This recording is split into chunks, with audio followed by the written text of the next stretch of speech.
O livro do profeta Oséias. Oséias viveu no reino do norte, de Israel, que às vezes ele chama de Efraim ou Jacó, cerca de 200 anos depois de terem se separado do sul, de Judá. Lembre-se da história de 1º Reis. Oséias foi chamado para falar em nome de Deus durante o reinado de um dos piores reis de Israel, Jeroboão II. A nação estava mergulhada no caos, e no ano 722 o grande império assírio invadiu e dizimou Israel. Mais uma vez, veja a história em 2º Reis. E Oséias viu tudo isso acontecer. O livro é uma coleção de cerca de 25 anos de sua pregação e escrita, e é quase todo composto por poesia. E essa coleção inteira foi concebida para ter 3 seções principais. Vamos ver como isso funciona. A parte da abertura conta uma história do casamento rompido de Oséias com uma mulher chamada Gomer, que comete adultério. Não está totalmente claro se Gomer dormiu com outros homens antes ou depois de se casarem, mas eles tiveram 3 filhos juntos e as coisas desmoronaram. O importante é que Deus diz a Oséias que, apesar da infidelidade de Gomer, ele deve encontrá-la, pagar as suas dívidas para com seus amantes e entregar o seu amor e fidelidade a ela mais uma vez. E então diz que tudo isso, o casamento violado e restaurado, os filhos, tudo isso é um símbolo profético contando a história do relacionamento de Deus com Israel. Deus tem sido como um marido fiel a Israel. Ele os resgatou da escravidão. Ele os levou ao Monte Sinai, onde ele fez uma aliança. Ele pediu que fossem fiéis somente a ele. Mas ele trouxe Israel para a terra prometida e eles levaram toda a abundância que ele lhes deu e dedicaram-na à adoração do deus cananeu Baal. E assim, Deus tem uma razão legítima para terminar a aliança e se divorciar de Israel. E ele pensa em fazê-lo. Mas, em vez disso, ele diz que vai buscar Israel novamente e renovar a sua aliança com eles. E ele explica o porquê. É puramente por causa do seu próprio amor, compaixão e fidelidade. Oséias então explica o que tudo isso significa. Ele diz que as consequências da rebelião de Israel serão a derrota iminente diante de outras nações e o exílio, mas há a esperança de uma restauração futura. Um dia, Israel se arrependerá novamente e voltará a adorar o seu Deus. E, diz Oséias, ele colocará sobre eles um novo rei messiânico da linhagem de Davi, que trará a bênção de Deus. Essa sessão de abertura apresenta todas as ideias principais do livro. Israel se rebelou e Deus trará consequências severas, mas o amor e a misericórdia da aliança de Deus são mais poderosos do que o pecado de Israel. E assim, nas sessões restantes do livro, a poesia de Oséias explora esses temas com maior profundidade. Então, há 2 coleções de acusação e lamentos por Israel, e cada uma delas é concluída por um poema muito esperançoso sobre a misericórdia de Deus e a esperança para o futuro. Então, os capítulos de 4 a 10, Oséias explora as causas e os efeitos da infidelidade de Israel. Ele diz inúmeras vezes que Israel carece de todo o conhecimento ou entendimento de Deus. Em hebraico, a palavra conhecer é yadá, e é mais do que somente uma atividade intelectual. Ela descreve o conhecimento relacional e pessoal. É a diferença entre apenas ouvir falar de alguém e realmente conhecer alguém. E Deus quer que Israel o conheça como se estivesse em um relacionamento. Ele quer que eles experimentem o seu amor por eles através de um conhecimento que transforma os seus corações e vidas para que eles o amem de volta. E é por isso que Oséias está constantemente expondo a hipocrisia da adoração de Israel. Ele constantemente mostra que eles estão quebrando os 10 mandamentos, como eles estão permitindo uma grave injustiça em suas comunidades. E então, eles vão para os seus templos sagrados e oferecem sacrifícios a Deus como se tudo estivesse bem, mas não está. E não apenas por causa da sua hipocrisia, mas também porque estão adorando todos esses outros deuses. Ele menciona muitas vezes seus altares a Baal nas cidades de Betel e Gilgal. E eles não apenas deram a sua lealdade a outros deuses. Oséias repetidamente acusa Israel de confiar nas suas alianças políticas com o Egito e a Assíria. Então, ao invés de confiar em Deus para protegê-los, eles querem se tornar como essas nações e confiar apenas no poder militar. E Deus diz, isso tudo vai desabar sobre as suas cabeças, porque em pouco tempo a Assíria se voltará contra eles e irá devastar as suas terras. Nessa outra sessão de aviso, Oséias dá uma antiga lição de história israelita para mostrar como esta família tem sido infiel desde o princípio. Então, ele alude à mentira e à traição do patriarca Jacó. Lembre-se de Gênesis 27 e 28. Ele alude à rebelião de Israel no deserto. Lembre-se do livro de Números. Ele alude à nomeação do rei corrupto Saul, que levou o povo ao pecado e ao desastre. Lembre-se das histórias em 1 Samuel. E é tudo uma forma de Oséias dizer que algumas coisas nunca mudam nessa família. Então, que esperança Oséias tem? Bom, sabemos pelo capítulo 3 que Deus vai fazer algo para salvar e restaurar o seu povo. E é isso que esses 2 capítulos finais exploram.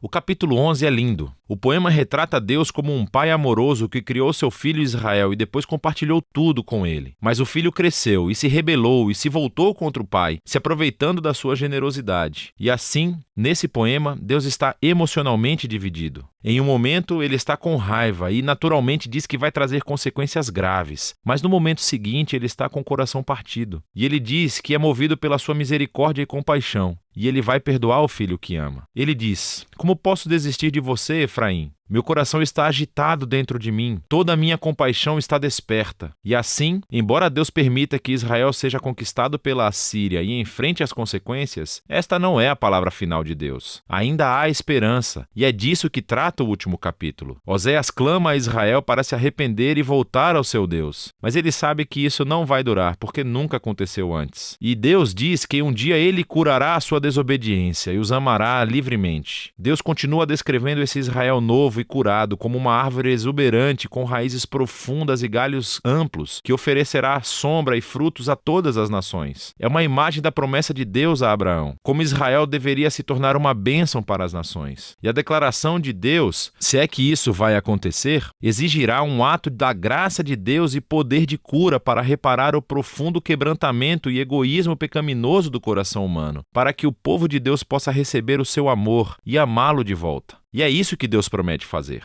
Agora, depois que esse poema termina, encontramos as últimas palavras do livro. Elas são como uma nota em anexo. Provavelmente são do autor que coletou a poesia de Oséias e agora quer falar com você, leitor, por um segundo. E ele diz: quem é sábio e perspicaz para entender tudo isso? Em outras palavras, os poemas de Oséias. Os caminhos do Senhor estão certos. Os justos caminham nele, mas os rebeldes tropeçam. Assim, o autor quer que você saiba que a antiga poesia de Oséias ao norte de Israel não está trancada no passado. Ela revela verdades profundas sobre o caráter e os propósitos de Deus e sobre a natureza humana. E embora Deus deva trazer e traz a sua justiça ao mal humano, o seu objetivo final, o seu coração, é curar e salvar o seu povo. E é disso que se trata o livro de Oséias.